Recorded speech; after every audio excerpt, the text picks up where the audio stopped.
There's a silent thief that robs more people of their potential than failure ever could. That thief is the slow erosion of confidence.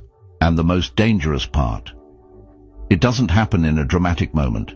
It happens in tiny, invisible ways. The things you say to yourself, the things you avoid, the things you tolerate. Over time, those small choices form a loud message. I don't believe in myself. Carl Jung once said, "Until you make the unconscious conscious, it will direct your life and you will call it fate." Think about that. Every self-sabotaging habit, every time you hold back your voice in a meeting, shrink in social situations, or doubt your ideas, those moments aren't just random. They're rooted in unseen patterns, and if you don't expose them, they'll quietly run your life. Confidence doesn't vanish overnight. It's chipped away when you scroll through social media and feel like you're already behind. When you downplay your wins because you don't want to seem too proud. When you spend more time apologizing for existing than showing up fully. And here's the brutal truth. The world mirrors back what you believe about yourself. If you constantly act like you're not enough, people will start treating you like you're not. Not because they're cruel, but because you've unknowingly trained them to. Philosopher Michel de Montaigne once wrote, "The greatest thing in the world is to know how to belong to oneself." Yet so many of us don't. We belong to our fears, to other people's opinions, to our old stories of failure. But what if that changed? What if you stopped feeding the habits that crush your confidence and started calling them out one by one? Because make no mistake, confidence isn't just a personality trait. It's a skill, a discipline, a mindset you cultivate or allow to decay. So today, we're pulling back the curtain on the 6 silent habits that are draining your power, and how to replace them with ones that build real, lasting confidence. This is not about pretending you're fearless. It's about finally understanding where your fear is coming from and refusing to let it drive. Let's get into it. Habit number 1, constantly seeking validation. This one is sneaky, because on the surface, it just looks like you're being social, staying connected, getting feedback. But deep down, it's dependency, a quiet addiction to approval that slowly disconnects you from your own inner compass. You post something and wait, not to express yourself, but to see if it's liked. You share an idea, then immediately scan the room to see if people agree. You dress, speak, even think in ways that will make you seem more acceptable, more agreeable, more safe. But here's the raw truth. If you constantly need someone else to confirm your worth, you've never truly claimed it yourself. And the danger of that? You become pliable, easily swayed, always adjusting who you are based on who's in the room. You stop asking, "What do I want?" and start asking, "What will make them like me?" That kind of life is exhausting, because it puts your self-esteem on a roller coaster, rising when you're praised, crashing when you're not. The philosopher Epictetus said, "If you want to improve, be content to be thought foolish and stupid." And that's the hard part. Building real confidence means risking disapproval. It means trusting your gut, even when people raise an eyebrow. It means being okay with the fact that not everyone will clap for you, and doing it anyway. Here's what most people don't realize. Validation isn't bad. We're social creatures. It's natural to want connection. But when your self-worth depends on external noise, you'll never hear your own voice. Think of confidence like a muscle. Every time you act without needing someone to validate you, every time you trust yourself, even when no one's watching, you strengthen that muscle. You stop needing permission. You stop chasing praise. And slowly, something powerful happens. You move from performance to presence, from pleasing to being. And that's when confidence stops being something you chase and starts being something you embody. Habit number 2, negative self-talk. Let's be honest. Most of us would never speak to a friend the way we speak to ourselves. "You're so stupid. You always mess things up. You'll never get it right." These thoughts don't just pass through. They take root. They echo. And worst of all, they begin to shape your identity. Carl Jung once said, "You are what you do, not what you say you'll do." But the flip side is just as true. You become what you repeatedly think. The words you whisper to yourself in the quiet moments, when you fail, when you fall short, when you're alone, those words build the blueprint of your self-image. And if that blueprint is made of shame, doubt, and fear, no amount of outside success will make you feel secure. Here's what most people don't realize. Confidence doesn't begin with success. It begins with inner safety. And negative self-talk creates the opposite of that. It turns your mind into hostile territory. You don't feel safe in the world because you don't feel safe in your own head. Now maybe this voice didn't start with you. Maybe it sounds like a parent, a teacher, an ex, someone who once told you you weren't enough, and you believed it. But here's the truth they never told you. That voice doesn't belong to you, and you don't have to keep carrying it. Confidence isn't built by telling yourself you're amazing all the time. That's not real. It's built by practicing honest, compassionate language, especially in moments when you feel like a failure. Instead of "I'm a mess," try "I'm learning, I made a mistake and I'll grow from it." Instead of "I always screw up," say "This is hard, but I've faced hard things before." It's not fake positivity. It's rewiring your mind to stop being your biggest enemy and start being your own ally. Because here's the deal. The most important relationship you'll ever have is the one you have with yourself. If you don't respect your own voice, you'll constantly be seeking validation from people who don't even respect you. So when that inner critic shows up next time, don't argue, don't collapse. Just notice it, name it, and speak louder. Speak to yourself like someone worth fighting for, because you are. Habit number 3, over-apologizing. It sounds harmless. A quick sorry here, another sorry there. But over time it becomes something far more dangerous. A pattern of self-erasure. Psychologically, over-apologizing is often rooted in fawn response, one of the lesser-known trauma responses alongside fight, flight, and freeze. It's when, somewhere along the way, your nervous system learned that the safest way to survive discomfort was to appease it. So you apologize not just for mistakes, but for your existence. For speaking up, for taking space, for having needs. You say sorry when someone bumps into you. You say sorry before sharing an idea. You say sorry for simply being visible in a world that's taught you to stay small. But here's what no one tells you.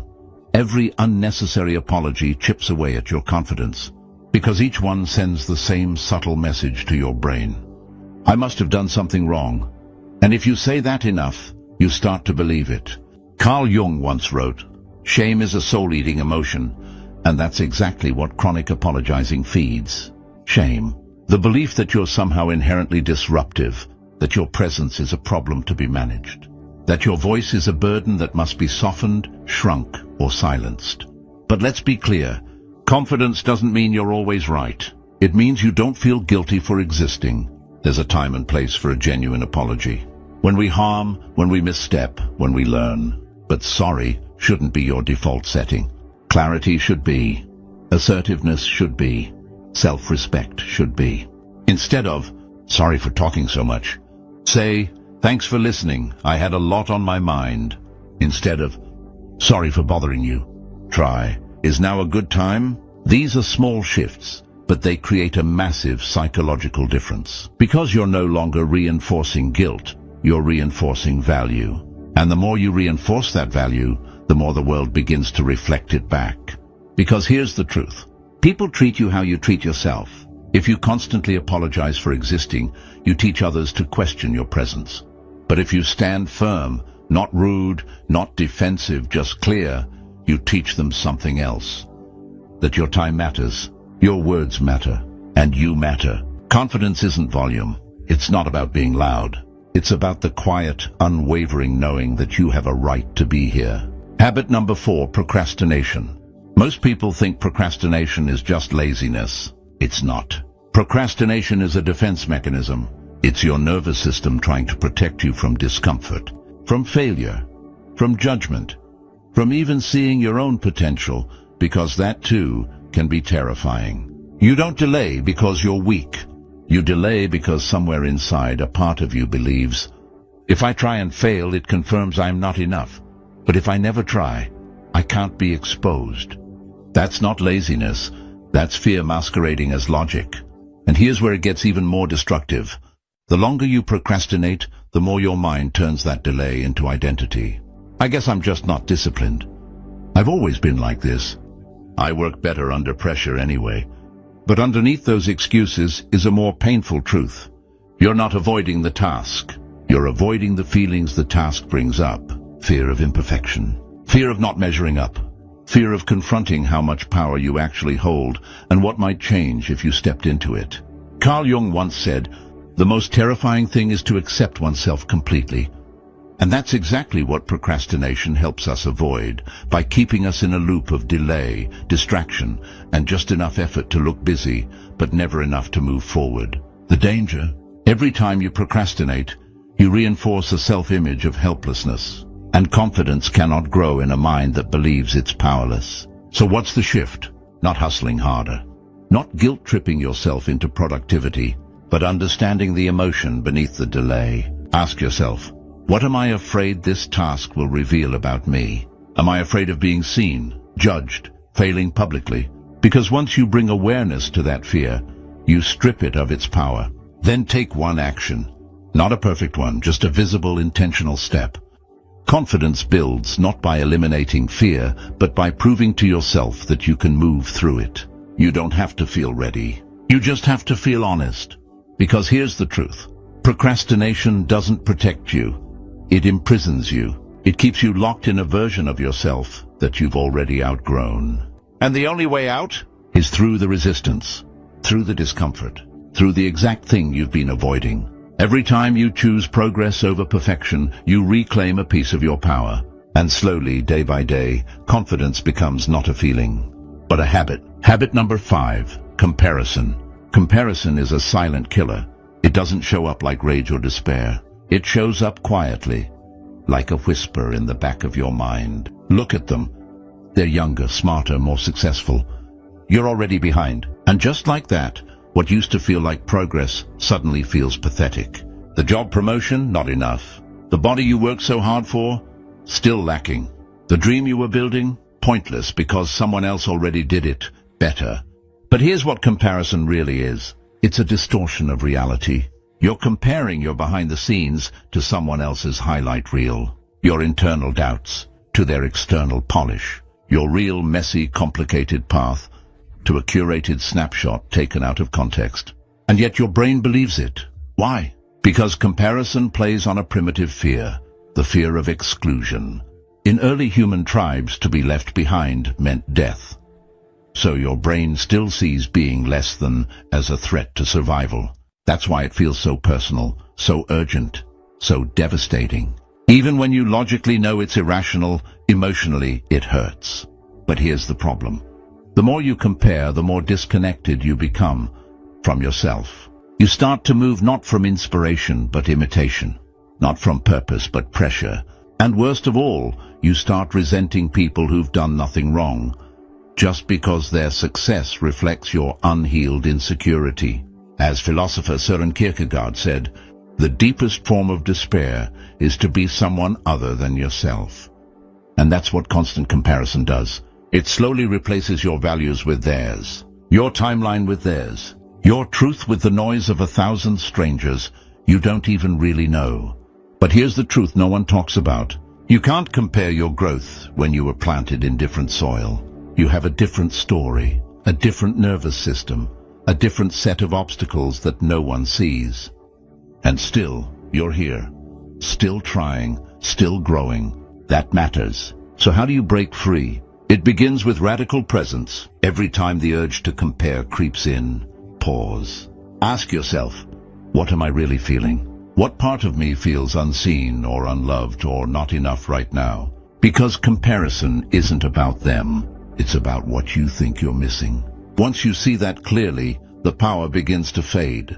You stop trying to catch up and start learning how to listen to your own path, your own voice, your own rhythm. Confidence doesn't come from being ahead. It comes from being aligned. When your actions match your values, when your choices reflect your truth, you stop caring about who's winning, because you realize you're no longer in the same race. Habit number 6, perfectionism. At first glance, perfectionism looks like ambition. High standards, clean work, excellence. But look closer. and you'll see the cracks. Perfectionism isn't the pursuit of excellence. It's the avoidance of shame. It's not about doing your best. It's about never being criticized, never being wrong, never giving anyone a reason to reject you. Carl Jung warned us, people will do anything, no matter how absurd, to avoid facing their own souls. And that's exactly what perfectionism becomes. A distraction from vulnerability, a way to stay busy so we never have to face the terrifying truth that maybe, just maybe, we'll never feel enough. The danger? Perfectionism disguises itself as strength, but it's actually fueled by fear. You delay starting until everything is ready. You overanalyze every detail, terrified of making a mistake. You beat yourself up over tiny flaws no one else even notices. And slowly, silently, you begin to lose confidence. Because nothing you do feels good enough to trust. Even your wins feel suspicious, like luck or illusion. Worse, perfectionism often turns into paralysis. You become so afraid of failing that you stop creating, stop showing up, stop even trying. Why? Because it feels safer to never begin than to risk not being flawless. But here's the truth. Confidence does not come from being perfect. It comes from being resilient. From trying, failing, adjusting, and continuing anyway. Real confidence is built in the mess, in the awkward first drafts, the rejections, the shaky attempts that teach you what works and what doesn't. Think about the people you admire most. Are they perfect? No. They're courageous. They show up with honesty, not polish. They take risks. They're willing to be seen, flaws and all. So what's the shift? Stop asking, is this perfect? Start asking, is this honest? Is this real? Does this move me forward? Progress over perfection. Truth over image. Growth over ego. Because in the end, perfection is a cage. It looks shiny, but it's made of fear. And every time you choose done over perfect, you're picking freedom over fear. And that's where confidence begins. Not in how flawless you look, but in how fearlessly you keep moving anyway. Let's flip the script. What if the habits crushing your confidence aren't just behaviors? What if they're internalized beliefs that disguise themselves as normal? Subconscious patterns you absorb from childhood, culture, or trauma and never thought to question. Carl Jung said, until you make the unconscious conscious, it will direct your life and you will call it fate. This version of the topic goes deeper, not just what the habits are, but why they exist, where they come from, and most importantly, how they lie to you. It turns the episode into a mirror, not a list, a reveal of the psychological myths you've unknowingly been living by. The habit of shrinking, when you mistake safety for invisibility. You learned early that being small got you approval. So now, every time you're about to speak up, take space, or express your truth, you silence yourself. Not because you lack confidence, but because your nervous system thinks it's dangerous to be seen. The habit of self-interruption. Why you abandon your own momentum. You start projects with passion, then suddenly stop. Not out of laziness, but because some part of you doesn't believe you're allowed to finish strong. The habit of outperforming, when you try to earn worth instead of owning it. You overwork, overgive, overprove, because underneath it all, you don't believe you are enough. You believe you must do enough. These habits don't shout. They whisper. They wrap themselves in the illusion of normal. They masquerade as personality traits. I'm just quiet. I'm just independent. I just like being in control. But beneath those masks is a wound, a fear, a moment in your past where you learned it's safer to be small. It's safer to do it alone. It's safer to never believe I'm enough. And so your confidence didn't break. It was buried under patterns designed to protect you, but that now only limit you.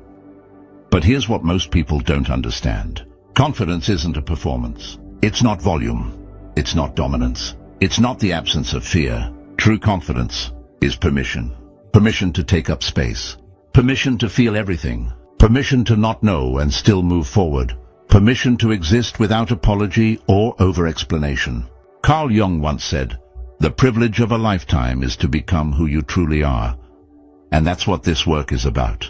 Not becoming better, but becoming you, without the filters, without the fear, and without the shame that taught you confidence was something you had to earn. You don't need to fake it till you make it.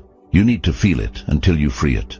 Because once you name the habits, once you trace them back to where they began, once you stop calling them personality and start calling them protective patterns, that's when something beautiful happens. You stop trying to become confident and start remembering. You always were. If this spoke to something deep in you, don't just scroll away. Pause, reflect, reclaim. Drop a comment below with the habit that hit hardest for you. Because naming it is the first step to unlearning it. And if you're ready to explore more hidden patterns, real healing, and the psychology behind why we do what we do, subscribe. This is just the beginning of unlearning the lies you were taught about confidence. Your shadow isn't your enemy, it's your map. Let's keep walking toward the version of you that's been waiting.